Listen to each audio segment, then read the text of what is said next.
bienvenue dans Lex Inside. Au programme de ce numéro, on va parler droits digitaux des mineurs. On parlera également arbitrage et médiation en ligne. Et enfin, emploi. Pour débuter cette émission, j'ai le plaisir de recevoir Benjamin English, avocat et arbitre, pour parler de la plateforme madecision.com. Benjamin, bonjour. Bonjour Arnaud et bonjour à tous. Pouvez-vous nous présenter madecision.com?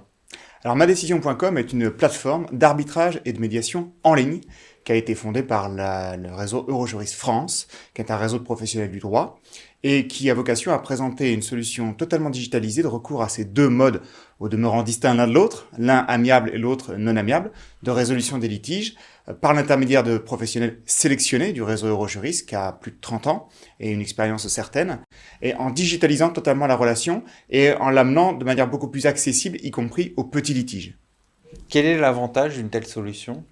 Alors l'avantage, c'est que on va réduire les coûts, notamment sur la question de l'arbitrage, qui, dans sa version classique, au demeurant, reste assez peu accessible pour les petits litiges ou les bourses un peu plus petites. Pour la médiation, c'est la même chose, mais surtout la question de l'éloignement physique des parties. Via une plateforme, on digitalise tout, on n'a pas le problème de l'éloignement de deux parties qui seraient d'un côté et de l'autre de la France. La digitalisation permet également de fluidifier, d'accélérer les échanges et de permettre d'avoir des décisions rendues beaucoup plus rapidement que sur un mode d'échange papier ou en réservant des salles. Donc on a des solutions qui sont très adaptées à une grande masse de contentieux qui pour l'instant échappent à ces modes de résolution. Quel bilan faites-vous depuis la création de la plateforme? Est-ce que la pandémie, par exemple, a accéléré le recours à la plateforme madecision.com? Alors, la pandémie a modifié l'usage des technologies, l'usage dans les entreprises, l'usage également entre les particuliers et également l'usage de la résolution des conflits. On note que d'un côté, les juridictions, elles, se digitalisent, mais ça va assez lentement, alors que les besoins des entreprises, et notamment du tempo de l'économie, continuent à s'accélérer. Donc, on a un recours qui est possible à ces solutions alternatives, qui permet vraiment de pallier à certaines frustrations du système. Ça ne va pas permettre de résoudre tous les litiges, notamment tout ce qui est régalien ou tout ce qui n'est pas arbitrable ni médiable, mais ça va permettre de résoudre une grosse partie de litiges qui, pour l'instant, sont résolus dans un délai trop long ou trop incertain. Quels sont les litiges qui sont traités via cette plateforme? Alors, tout type de litige, selon qu'on parle de médiation ou d'arbitrage d'ailleurs, alors on a différents formats, selon qu'il y a déjà une clause dans un contrat qui prévoit le recours à la médiation ou à l'arbitrage, et le cas échéant, le recours à la médiation ou à l'arbitrage via madecision.com, ce qui est encore plus simple parce que pour le coup, les parties l'ont convenu à l'avance, ou selon que le litige survient par la suite et que les parties s'entendent pour, à défaut d'être d'accord sur la solution, au moins être d'accord sur la façon de résoudre le litige. En ce qui concerne le montant des litiges, c'est adapté aussi bien aux petits litiges qu'aux litiges plus importants? Oui, par exemple, pour la question de l'arbitrage, on a une première offre pour les litiges d'une valeur de moins de 10 000 euros d'enjeu, où on peut arbitrer à moins de 1 000 euros d'honoraires d'arbitrage, ce qui est absolument inédit et ce que ne proposent probablement pas les autres institutions d'arbitrage, beaucoup plus classiques, mais qui visent une autre catégorie de litiges. Donc, vous venez de lancer la deuxième version de la plateforme. Quelles sont les perspectives de développement, les fonctionnalités? Eh bien, cette deuxième version est le fruit de notre réflexion, de nos itérations de la solution, des premiers retours utilisateurs. Et on a voulu finalement encore simplifier. Plus on simplifie, plus l'usage va être fluide et plus on va réussir à faire adopter ces nouveaux usages qui ne sont pas forcément intuitifs ni pour les particuliers, ni pour les juristes qui sont habitués à d'autres usages. Faire une assignation devant le tribunal, on sait tous comment faire, on a l'habitude de le faire, on le fait pour 10, 20, 30, depuis 10, 20 ou 30 ans pour certains. Maintenant, passer par une plateforme, il faut que ce soit nécessairement rassurant, très simple. Alors la solution madecision.com, elle est rassurante dans le sens où on a une transparence totale des profils. On sait, quand vous voulez un médiateur ou un arbitre, quels sont les profils. On sait que ce sont des profils qui sont sélectionnés via les professionnels d'Eurojurist, qui est un réseau sélectif, donc n'entre pas qui veut. On a des gens d'expérience, on a des gens qui sont volontaires et qui sont aussi disponibles pour accepter les missions de médiation ou d'arbitrage, ce qui est très important et rassurant pour les parties. Après, sur la partie de l'interface technologique, cette V2, on a voulu la rendre encore plus simple. C'est-à-dire que vous n'avez même pas besoin de créer un compte, de rentrer un login, un mot de passe ou d'aller dans des tableaux assez complexes, dans un cheminement complexe. Pour déposer une demande de médiation ou d'arbitrage, il faut véritablement entre 5 et 8 minutes à peu près. Vous remplissez le nom des parties, vos coordonnées, vous décrivez votre litige, vous expliquez si vous avez ou non une clause, vous envoyez et on s'occupe du reste. Et après, le médiateur, l'arbitre que vous avez sélectionné, notamment à partir des profils que vous avez proposés, va être accepté ou non par l'autre partie et va accepter ou non la mission, puisqu'il faut nécessairement, en médiation comme en arbitrage, qu'il soit indépendant. Et toute la relation se fait de manière extrêmement fluide. On a voulu simplifier. Donc simple, rapide, et puis garantie d'avoir un interlocuteur fiable, justement avec le réseau Rogiris. Simple, rapide et économique également, puisque dans un cas comme dans l'autre, on arrive à économiser beaucoup de frais, y compris les frais de déplacement des parties, qui peuvent intervenir seuls, pour les petits litiges notamment, ou avec leurs conseils, les avocats, qui sont évidemment partie prenante dans ce processus. Merci Benjamin d'être passé sur notre plateau. Merci à vous.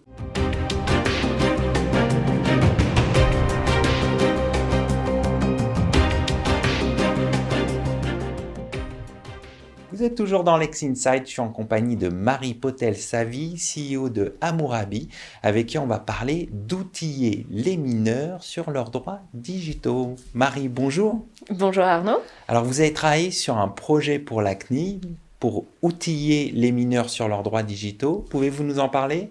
Avec grand plaisir. Ça a été un projet assez fondamental pour notre agence l'année dernière. On a eu la chance donc de remporter un appel d'offres de la CNIL, dont le laboratoire d'innovation qui s'appelle le LINC avait déjà entamé un travail depuis plusieurs années autour de la nécessité d'outiller finalement tous les citoyens autour de leurs droits digitaux. Donc ça, c'était un projet qui préexistait. Et puis, par rapport à la problématique des mineurs en particulier, la CNIL a souhaité s'attaquer à ce sujet qui est fondamental puisque un tiers des internautes dans le monde sont des mineurs. Très peu de contenus sont conçus pour eux et pour autant, ils ont exactement les mêmes droits digitaux que les adultes, qu'ils peuvent d'ailleurs exercer seuls ou avec leurs parents selon leur âge. Donc la mission qui nous a été confiée, qu'on a relevée avec grand plaisir, a été donc de créer des outils, en l'occurrence des prototypes d'interface, pour faire comprendre à des mineurs aussi jeunes que des enfants de 8 ans quels sont leurs droits en matière de protection de leurs données personnelles et puis surtout comment les exercer. Donc ça, c'était le cœur du projet, c'était vraiment faire comprendre à des mineurs entre 8 et 17 ans leurs droits et puis voilà, les engager à lire les fameuses privacy policies que même les adultes acceptent sans lire. Alors, comment on fait pour les encourager à faire tout ça ? Alors justement, on a eu plusieurs étapes dans ce projet. D'abord, une étape de recherche, bien sûr. On a fait un état de l'art avec toute la littérature produite sur ce sujet fondamental, un benchmark, bien sûr. On a appelé ça The Good, The Bad and The Ugly. Il y avait plus de ugly que de good, pour être honnête. Et puis, bien sûr, on a parlé avec des mineurs et on a fait plus que parler avec eux parce qu'on les a inclus dans le projet. Donc, on a fait d'abord des focus group pour bien comprendre leurs préoccupations. Et puis ensuite, on a fait des ateliers de co-création avec des mineurs répartis par tranche d'âge, 8-10 ans, 11-14 ans et 15-17 ans, où on a co-créé avec eux les interfaces idéales en fait pour que eux-mêmes aient envie de lire les fameuses privacy policies et aient envie d'exercer par exemple le droit d'accès qu'on a évidemment renommé pour qu'ils le comprennent, le droit à l'effacement, le droit à l'oubli, etc. Alors de quelle manière ont-ils participé à ces ateliers et étaient-ils proactifs ?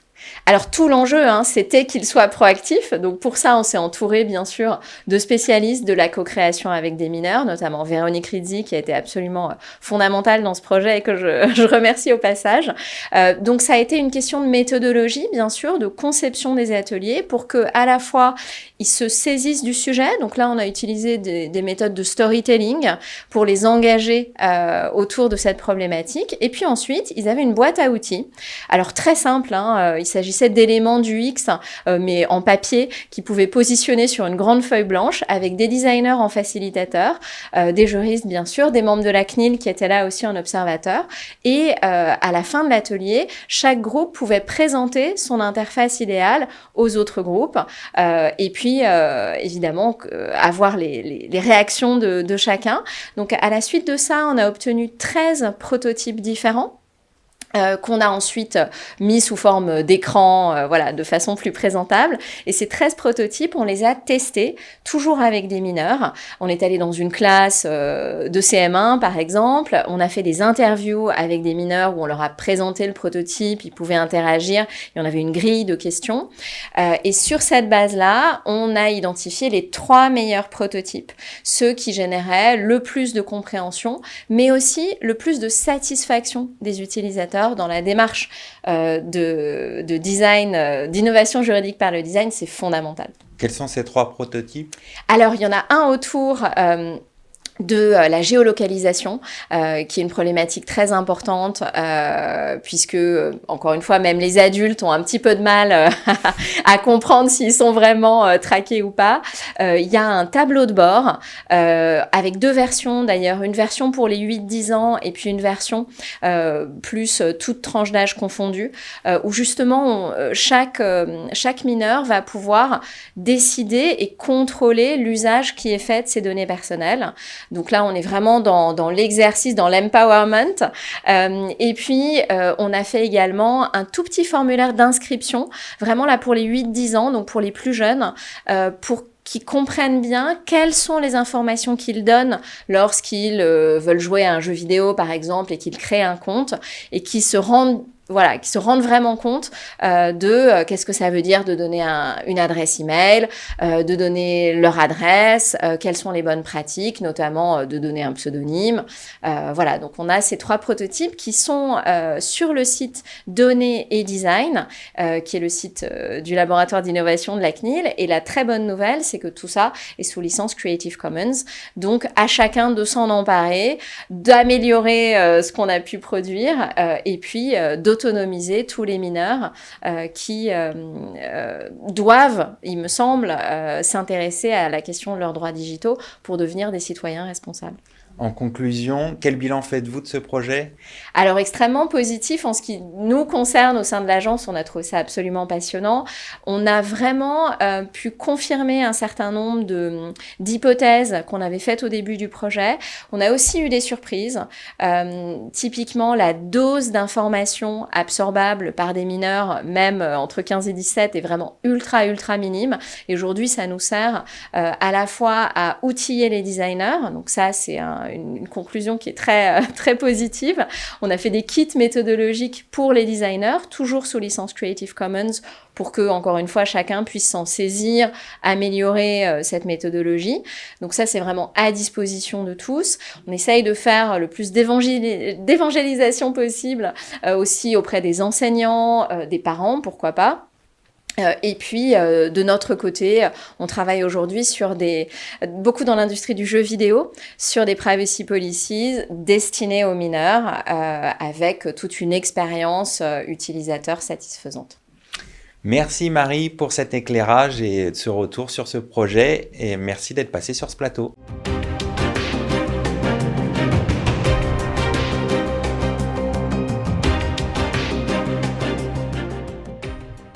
Vous êtes toujours dans Lex Inside, on va parler emploi. Et si vous trouviez enfin le job idéal, c'est l'ouvrage rédigé par Marie Hombrook, directrice, fondatrice du cabinet Atorus Executive. Marie, bonjour. Bonjour Arnaud. Alors, qu'est-ce que le job idéal ? Est-ce que le job idéal existe? C'est une bonne question. Dans ce livre, c'est ce qu'on a commencé par se demander, est-ce qu'il existe? Alors, ce qu'il faut savoir, c'est que, faut pas penser que l'herbe est plus verte ailleurs. Ça, c'est pas vrai. L'herbe sera juste différente. Par contre, ce qui est intéressant, c'est quand vous êtes un candidat et que vous êtes dans une période de questionnement et vous vous demandez, est-ce que je suis à ma place ou pas? Il faut vraiment commencer par se dessiner le job idéal. Et pour ça, il faut passer par 2 étapes. La première étape, elle est très simple, c'est de se positionner à l'instant T de votre recherche d'emploi. Parce que lorsque vous êtes jeune juriste, juriste senior ou directeur juridique, vous n'avez pas les mêmes attentes. Donc, ce qui est important, c'est de vous dire au jour de votre recherche d'emploi, qu'est-ce que moi je recherche? Ça, c'est le premier élément. Et le deuxième élément, il va falloir définir les compétences, les fameuses hard skills et soft skills chères à Christophe Rocky de l'EDEC, que vous avez acquis, tout au long de votre parcours.